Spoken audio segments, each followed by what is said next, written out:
Hello everyone, my name is Colby Beck. I am a solution architect here at JourneyTEAM, and in today's video, I'm going to be talking about Power Apps pricing and how to make sure that you and your organization aren't overpaying for your Power Apps licensing.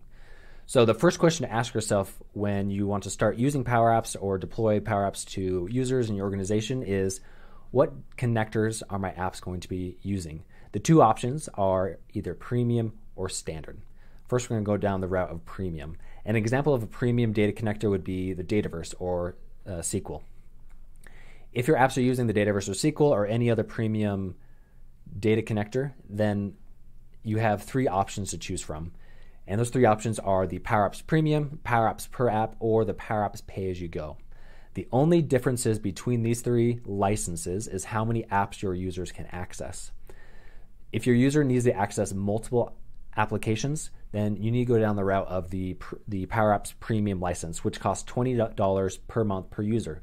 Now, this license works across environments, so your users can access apps across multiple different environments.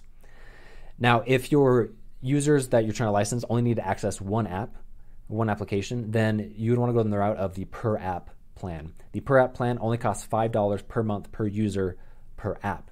So if your users need to access, let's say, 3 apps, then what you can do is you can actually stack these licenses, and you could buy 3 per app licenses for a user, which would still only be costing you $15, which is still cheaper than the $20 premium application.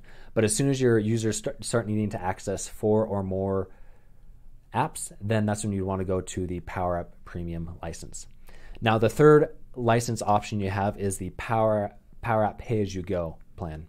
This plan means that you only pay for when a user opens an application. So if a user opens an app, let's say 10 times in the month of January, it's only going to cost you $10 for that month for that user. Now let's say February rolls around and they don't open the app at all, it's not going to cost you anything at all, which is pretty sweet. So these are the 3 different type of Power Apps licensing that you can choose. Now, let's say that your application is only going to be connecting to standard data connectors. An example of a standard data connection is SharePoint or Excel Online.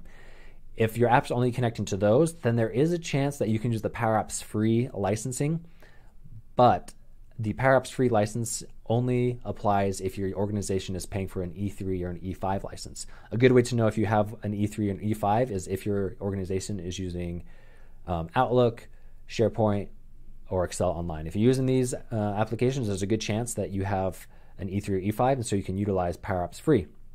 But the Power App free license only lets you build apps off of the standard connector like I said, SharePoint or Excel Online. A little limited, but it's still included in your licensing, so it can still be very powerful.